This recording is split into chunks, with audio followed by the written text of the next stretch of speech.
शादी हो या वलीमा, छिल्ला हो या जुमागी, हकीका हो या रस्म एंगेजमेंट, परभनी शहर के यूसुफ कॉलोनी में तो सबसे सस्ता फंक्शन हॉल सीमा फंक्शन हॉल, पानी के टाकी के सामने यूसुफ कॉलोनी परभनी। बुकिंग शुरू है, जल्द कीजिए और पैसे बचाइए। सिर्फ और सिर्फ 6,000 रुपए किराया। आज ही संपर्क करें Syed Majid sir. Mobile number 9623907575। शादी कीजिए सुन्नत तरीके से, कम खर्च में। जी हाँ, आपने बिल्कुल सही सुना है। सीमा फंक्शन हॉल, सबसे सस्ता फंक्शन हॉल, पार्किंग के लिए भरपूर जगह। परभनी शहर की सबसे मशहूर कॉलोनी यूसुफ कॉलोनी में सीमा फंक्शन हॉल। ऑफिस मीटिंग हो या सभा हो, गैदरिंग हो या कोई और प्रोग्राम, सिर्फ सीमा फंक्शन हॉल में कीजिए। आज ही संपर्क करें सीमा फंक्शन हॉल। एक बार सेवा का मौका जरूर दे। संपर्क करें Syed Majid sir. Mobile number 9623907575। Parbhani शहर का मशहूर beauty parlour Sana beauty parlour. हमारे यहाँ facial, eyebrow, waxing, pedicure, manicure, hair cutting, hair colour, hair straightening, keratin, hair smoothing, hair spa, body spa, कान टोचना, मेकअप, दुल्हन मेकअप सभी किए जाते हैं और वो भी बेस्ट क्वालिटी के साथ कम दाम में। एक बार जरूर आएं और सेवा का मौका दें। सना ब्यूटी पार्लर, खान साहब के बिल्डिंग के पास, आइजॉन मॉल के पीछे, Dargah road, Parbhani. Mobile number 9730200824। अस्सलाम वालेकुम, मैं हूं सैयद अखिल। आप देख रहे हैं मेरे साथ परभनी आज तक। परभनी जिले का पॉलिटिकल माहौल हमेशा गरमाया हुआ रहता है और यहाँ पर जिस तरह से बोर्डीकर परिवार पूरी तरह से भाजपा का काम कर रही है, भारतीय जनता पार्टी बोले तो परभनी जिले में बोर्डीकर परिवार बोले तो परभनी जिले में भारतीय जनता पार्टी, इस तरह के उद्गार परभनी लोकसभा मतदार संघ के लाड़के खासदार संजय बंडू जाधव, इन्होंने जिस तरह से उद्गार निकाला है और मुख्यमंत्री देवेंद्र जी फडणवीस इनकी 29 मई 2025 को परभनी शहर के प्रियदर्शनी इंदिरा गांधी स्टेडियम यहाँ पर जिस तरह से सभा होने वाली थी, इससे पहले ही सभा से पहले ही यहाँ पर कुछ किसानों को पुलिस प्रशासन की जानिब से जिस तरह से स्थानबद्ध किया गया और उसके अलावा यह किसानों को पूरी तरह से पीक बीमा योजना से दूर रखा गया, इस तरह के आरोप यहाँ पर खासदार संजय बंडू जाधव इन्होंने प्रसार माध्यम से बात करते हुए जिस तरह से कहा है। हकीकत में बोर्डीकर परिवार अब पूरी तरह से परभनी जिले में पॉलिटिकल एक्टिव हो चुका है और मेघनाताई साकोरे बोर्डीकर ये जिंतूर विधानसभा मतदार संघ की कार्य सम्राट आमदार तो है ही है, लेकिन इसके अलावा परभनी जिले की पालक मंत्री भी बन चुकी है और जिस अंदाज में भारतीय जनता पार्टी रहो, उसी के साथ में एकनाथ रावजी शिंदे इनकी शिवसेना रहो या अजित दादा पवार इनकी राष्ट्रवादी कांग्रेस पार्टी रहो, इन तीनों पार्टियों का काम जिस तरह से बोर्डीकर परिवार जिले की पालक मंत्री मेघनाताई साकोरे बोर्डीकर जिस तरह से काम करती हुई नजर आ रही है, हकीकत में प्रसार माध्यम से बात करते हुए खासदार संजय बंडू जाधव इन्होंने किस तरह के आरोप प्रत्यारोप लगाए हैं, आप ये सुन लीजिए कि किस तरह के आरोप लगाए हैं खासदार संजय बंडू जाधव इन्होंने बोर्डीकर परिवार पर। मुख्यमंत्री आज येत आहेत, मेडिकल कॉलेजचं खरं तर आज भूमिपूजन होणार आहे। संघर्ष समितीनं मोठा या ठिकाणी संघर्ष केला होता, अर्थात तुम्ही होते त्याच्यामध्ये। आज कार्यक्रमामध्ये मुख्यमंत्री उद्धव ठाकरे असताना ह्याला मंजुरी मिळाली, पण आज श्रेय भाजप घेते असं वाटतंय का? त्यानंतर प्रक्रिया आता शेवटी उद्घाटन करायचा कार्यक्रम, शेवटी आता या राज्याचे मुख्यमंत्री ज्या पक्षाचा मुख्यमंत्री असतो तो मागच्या सरकारमधले केलेल्या सरकारच्या कामाचे उद्घाटन भूमिपूजन हेच लोक करीत असतात। इथं आमचं जरी सरकार असतं त्यांनी काही निर्णय घेतलेले असतात, आमचं सरकार बी करतोय, पण दुर्दैव ह्या गोष्टीचं आहे की आज मेडिकल कॉलेजचं उद्घाटन असताना कुठल्याही प्रकारची चर्चा किंवा ज्या लोकांनी हे आंदोलन करून हे कॉलेज मिळवलंय त्यांना कोणाला तरी बोलवणं, त्या समितीच्या लोकांना विश्वासात घेणं ही काही प्रक्रिया नाही। इथं काय चाललंय, पालकमंत्री बोर्डीकर आणि भाजप असं एवढंच काम आहे, भाजपमध्ये दुसरे नाहीत, फक्त बोर्डीकर आणि भाजप अशा स्वरूपाची ही प्रक्रिया चालू आहे। त्यामुळे होल्डिंगवर बघा तुम्ही, एकीकडं बोर्डीकर मॅडमचा फोटो पालकमंत्री वरून साहेबाचा आहे, माजी आमदार साहेबांचा तिकडून चुलत्याचा आहे, बाकी सगळे आपले कॅटेगरीमध्ये आहेत।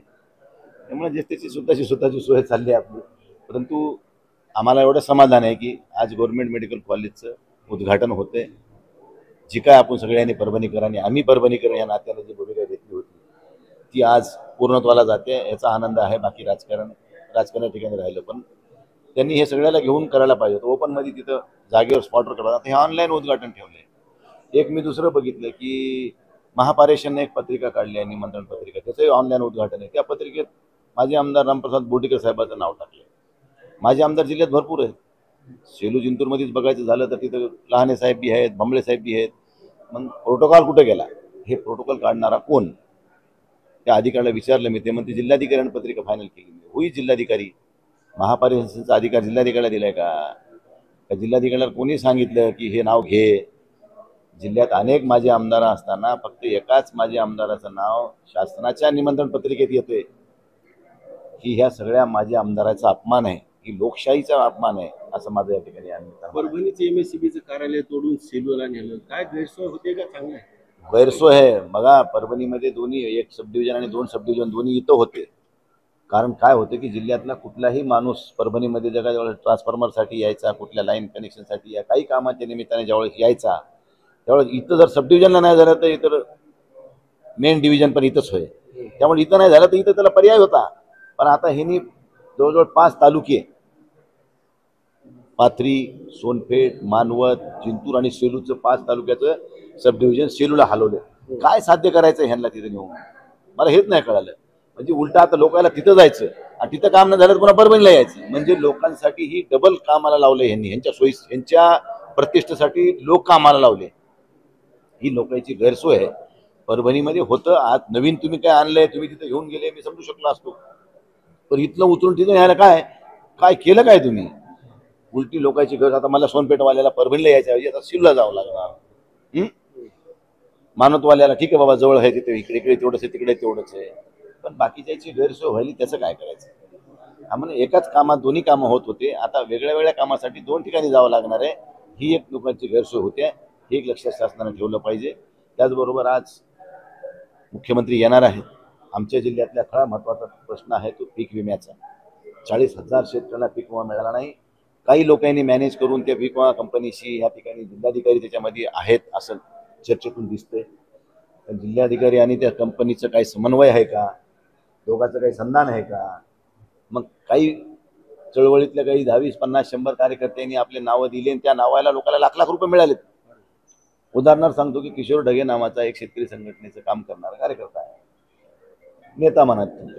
त्याच्या म्हणण्यावर काही 5-50 शेतकऱ्यांनी अर्ज केले, त्याला लाख लाख रुपये भेटले आणि त्याच गावात दुसऱ्याला काहीच नाही. म्हणजे काय ठरवून चाललंय का असं मला कधी कधी वाटतंय. म्हणून जे शेतकरी पीक विम्यापासून वंचित आहेत त्या सर्व शेतकऱ्यांना पीक विमा मिळाला पाहिजे, ही आमची आज महत्त्वाची भूमिका आहे. वैद्यकीय महाविद्यालयाचं आपण पाहिलं, तुम्ही स्वतः गेलं तर महाविद्यालयात प्राध्यापकच नाहीत शिकवाय आणि एकीकडे भूमिपूजन होते. कसं वाटतंय सरकार? प्राध्यापक नाही, बऱ्याचशा काही अडचणी, त्या सगळ्या सुविधा गिविधा. आता उद्घाटन आज व्हायला म्हणल्यावर उद्या आपल्याला मुख्यमंत्र्याला बोलायला आपल्याला मोकळीक मिळेल ना. आज आपण ठरवून घेतो, मुख्यमंत्री उद्घाटन केलं म्हणजे आता ते समजा ऑथराईज समजा झाली, आता समजा भूमिपूजन होईल, तिथं कामाची सुरुवात होईल. मग आपल्याला म्हणता येईल नाही बाबा साहेब तुम्ही उद्घाटन केले, त्या कॉलेजमध्ये आणखी कोणीच माणसं येत नाहीत, कुठली मशिनरी नाही, ही कधी उपलब्ध होणार आहे? काही टेंडर असे व्हायला लागलेत की मेडिसिनच्या नावाखाली काय आणून द्यायले देवाला माहिती. तिथंच ठरूनच चाललंय सगळं. हे ठरून चाललंय आरोग्य सेवेसाठी घातक आहे. तिथं माझी माता भगिनी कोणाची असं तिच्या जीवाशी खेळ कोणी खेळू नये पुढाऱ्यांनी, माझं असं स्पष्ट मत आहे. तो निरंतर सेवा आहे, ती चालताना तिला जेवढं बळ देता येईल तेवढं देण्याचं काम करावं. तिच्यात खारीचा वाटा उचलायचं काम आपण करू नये असं मला वाटतंय. यानंतर मी एवढंच म्हणून की बाबा त्याच्याविषयी असेल, आज खताच्या बाबतीमधला शेतकऱ्याचा विषय महत्त्वाचा आहे. आज खताला लिंकिंग केली आहे सरकारनं. हे तुम्हाला पाहिजे असेल तर हे घ्यावंच लागेल, हे 10 रुपयाचा घ्यायचं आहे तर हे 10 रुपयाचा घे. म्हणजे हे याच्या अगोदर असं कधीही नव्हतं. एक तर खताचे भाव गगनाला भिडाले आणि त्याच्यात पुन्हा लिंकिंग. म्हणजे ही शेतकऱ्याला तोंड दाबून बुक्याचा मार. अशा परिस्थितीमध्ये शेतकरी आज दैनंदिन जीवन जगतोय. शेतकरीमध्ये असंतोष भरपूर आहे, पण तिकडे मुखडं दाबी आहे. काल परवाच काही शेतकरी संघटनेच्या काही कम्युनिस्ट लोकांनी काही आंदोलन करण्याची भूमिका घेतली, त्या लोकांना रात्रीच उचलले. म्हणजे ही लोकशाही नाही मानायची ह्यांना असं दिसतं. अरे लोकशाही जिवंत राहिली पाहिजे, लोकशाही प्रगल्भ राहिली पाहिजे, तरच ह्या देशातला नागरिक सुखी आणि समाधानी राहू शकतो. जर लोकशाहीच तुम्ही जिवंत ठेवणार नसताल आणि तुम्ही जर हुकुमशाहीनंच वागणार असताल, एक दिवशी या देशामध्ये मोठा अनर्थ होईल, हे मी या निमित्तानं सांगू इच्छितो. गृहमंत्री जिल्ह्यात येतात, आपल्या जिल्ह्यात कायदा सुव्यवस्थेचे फार 3 फेरा वाजलेत. काय आपल्या इथं कायदा सुव्यवस्थेत 3 वाजलेले. तर काल सिव्हिल जिल्हा रुग्णालयामध्ये एका महिला स्टाफला एका मोक्यातल्या आरोपीनं लाताबुक्या घातल्यात पोटात. महिलेला ती ऑन ड्युटी कामावर असताना आदल्या दिवशी रात्री हॉस्पिटल फोडले अपघात विभाग.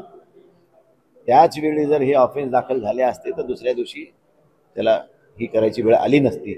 परंतु एवढी घटना घडून सुद्धा पोलीस प्रशासन त्याच्याकडे बघायची भूमिका घेते. मला एवढंच म्हणायचं आहे की जरा कारागृहातून मोक्यासारखा आरोपी बाहेर आणला जातो सिव्हिलमध्ये, त्याला हातकडी सुद्धा घातल्या जात नाही. सामान्य माणसाला हातकडी लावतात, ते म्हणते बाबा इज्जतीपोटी नका लावू, तरी त्याला लावते, आणि ज्याला लावायची त्याला लावित नाहीत. म्हणजे नेमकं काय चाललंय? त्याला जर हातकड्या लावून घातलं असतं, आणलं असतं, तर हे एवढा तांडव माजलेला गेला नसता. जाता जाता ईदगाह मैदानात सुद्धा त्यांनी 5 कर्मचाऱ्याला वाटल तशा पद्धतीनं वागून शिवीगाळ केली. जेलर जेलमध्ये घ्यायला तयार नाही, पोलीस स्वतःजवळ ठेवायला तयार नाही. म्हणजे हे नेमकं काय चालू लागले हेच कळा ना. पोलीस कोणाचं ऐकायलंय, कोणाच्या भरोश्यावर चाललंय? राम भरोसे चल रहा है सब कुछ. राज्य राम भरोसा आहे. बिल्कुल राम भरोसे है. Okay, thank you.